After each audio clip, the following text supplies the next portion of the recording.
Hey, it's final exam time! What's up? It's the Culture Detective here, investigating your favorite albums, and today I'm going to be doing an album review.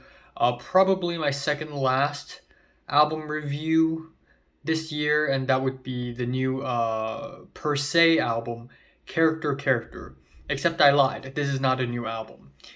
This album was actually released last year in December. Yes, December 2021, not 2022. And I'll talk about why I'm reviewing this now a little bit later.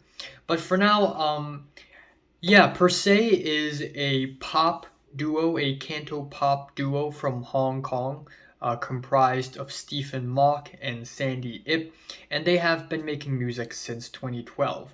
This is far from their debut album. I think this is their third or fourth studio album, and so yeah, they have been making music for a little while, and they have been pretty indie because I haven't really heard of them until like really, really late into last year.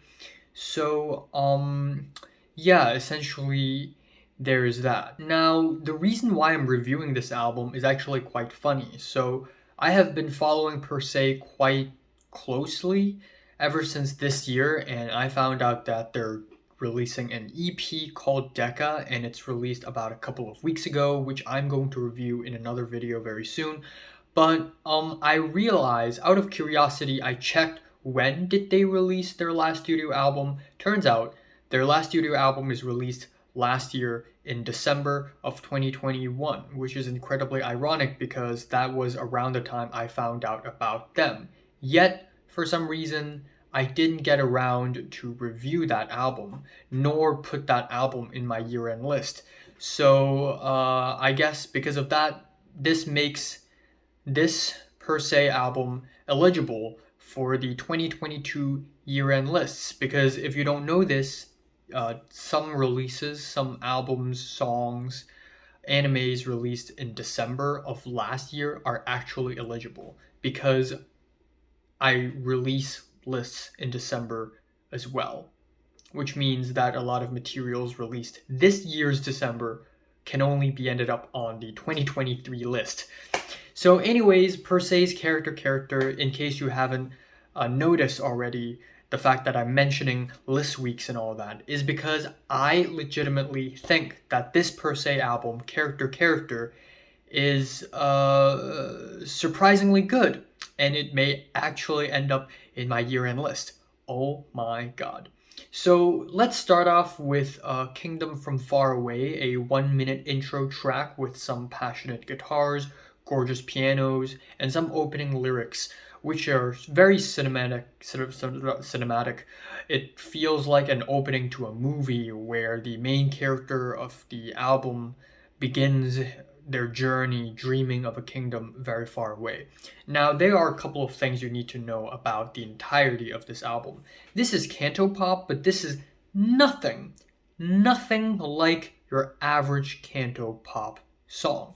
The very average, basic, cliche, formulaic cantopop song is usually incredibly slow in its opening, and then it builds up to a very melodramatic climax. Usually it's a love song, usually it has emotional guitars and pianos, and that's it with the same few chords. However, Per Se takes that formula and basically upgrades it into something incredibly bright and passionate and lively and young and blissful. Listening to this album feels like I'm a 9-year-old child once again, running through a field of beautiful green grass. This is what this album makes me feel like for the entirety of it.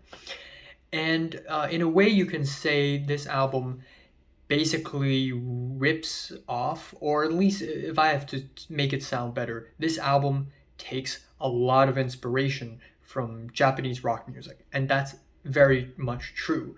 This album, a lot of the songs on this album are very reminiscent of passionate, blissful indie rock jams from anime openings. But even so, Per Se has their own cantopop spin on it, and this album is also kind of a concept album because all of the tracks on this album make allusions to fantasy worlds and folk tales, kingdoms and castles, a lot of natural imagery are also explored in this album, birds and flowers and everything like that. So it's pretty interesting. So now we enter the first core track here, 兜虫树枝鸟, or the bird of the juniper tree. And right off the bat, we have shimmery synths, driving fiery guitars. It's really bright, blissful, and full of life. It's, again, it sounds very much like a J-rock song, but it's still very well done. The piano solo bits are so full of joy. The vocal harmonies, the duet are really great as well. Stephen and Sandy have amazing chemistry in their vocals, and I also like the lyrics about hope and waiting for a utopia to show up and appear and take place. Then afterwards we have 粉碎糖果屋, or a crushed candy house, and this is easily my favorite song from them. I have been listening to this song ever since summer this year, and it's one of my most listened to Cantonese songs this year. It's amazing. It's got the catchy piano loops. Bum bum bum bum bum bum bum bum bum bum bum bum. It's got the poppy drums, and I also like the lyrics where the chorus basically tells the audience to, or the opponent of the song, the subject of the song, to cut the thorns, even if it hurts your hands. Keep walking forward. And the lyrics also involve a lot of elements of fantasy, including Hansel and Gretel, given that the title of the song refers to a house made of candy and how it's being crushed. It makes allusions to Hansel and Gretel multiple times. And then Serrini, one of the most successful pop singers in Hong Kong, lands a feature on this track, and her performance is awesome. It's very dreamy and weird and reverby, and it's a really nice detour, and the song ends off with one epic noisy climax with awesome strings. It is an awesome song. Then afterwards we have which I guess I would translate to the indefinite promise. This is a cutesy little guitar piano pop tune, and it is inherently a love song, but again, we have lyrical allusions to birds and flowers and mountains and the ocean. So I'm not opposed to love songs, but a lot of cantopop, a lot of mainstream cantopop music write the same shit every time. So it's actually really refreshing to see Per Se writing a love song in a different perspective. Also, this song incorporates flutes, which means this is an automatic W. Then we have son孩子, or Pure Child, which is a glitchy electropop track with some compelling keyboards. The chorus is also really catchy. So at this point, this album is fantastic. I am really surprised how it turned out. It does go into a little bit of a low point with the track Mo Moon, which means doorless, no doors. The instrumentals are a little bit dry, but it's still got some interesting lyrics on this track about a frozen ice kingdom and also the main character slowly bleeding to death. It feels like we are in the middle of an adventure with the main character of this album as well. And then that is followed with The Beast, which is a track entirely sung in English. Whenever there's a track here that's in an English title, it's entirely sung in English. And even though their English isn't perfect, it's still very good. You can tell Per Se, especially Stephen, had made efforts in singing in English. But yeah, the instrumentals are not that great. It's a really tame violin-backed song. Afterwards, we have 孤獨之塔, or The Lonely Tower, and this is the first Per Se song I've ever heard in my life, and it's also really great because I liked it on my Spotify. It is essentially a slow build-up to a beautiful, emotional guitar song written in the perspective of Rapunzel. Thus, being alone on a tower, the lonely tower, there are a lot of very cool lyrical allusions to magical curses and beasts and monsters. It's all very fun. And then that is followed with Mo Kong, or Endless, which is a mid-paced song. I love the bubbly keyboard embellishments. It's a really solid track. The album ends off with Child of Snow, which is a 5.5-minute closer. Normally, a song this long wouldn't really wow me, but for a cantopop song to be this long, and especially on an album like this, it's quite interesting. This track is once again completely sung in English, and even though the instrumentals are a little bit average for the band, I still think it is not a very bad ending. not bad. I wish it's a little more climactic though.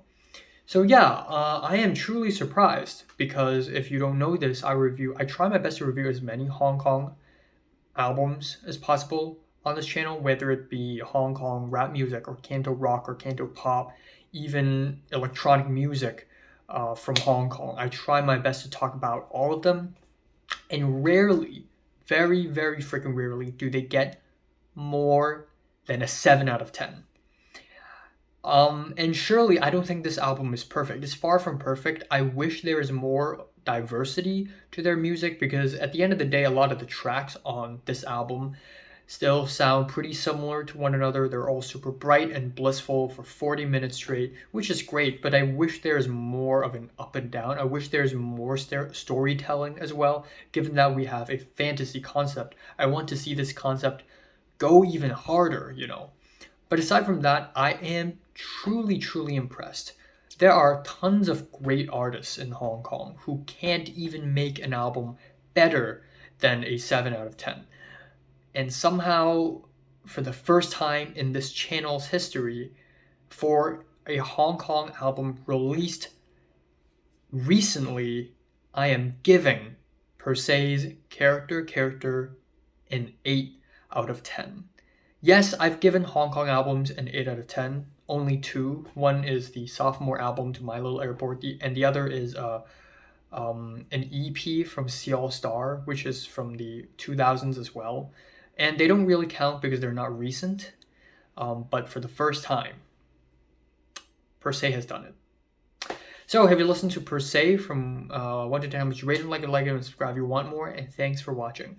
After this, I will be doing one more mini albums review where I will review the Per Se EP, and then I will do a review of Trico's new album, which is going to be released on December 14th.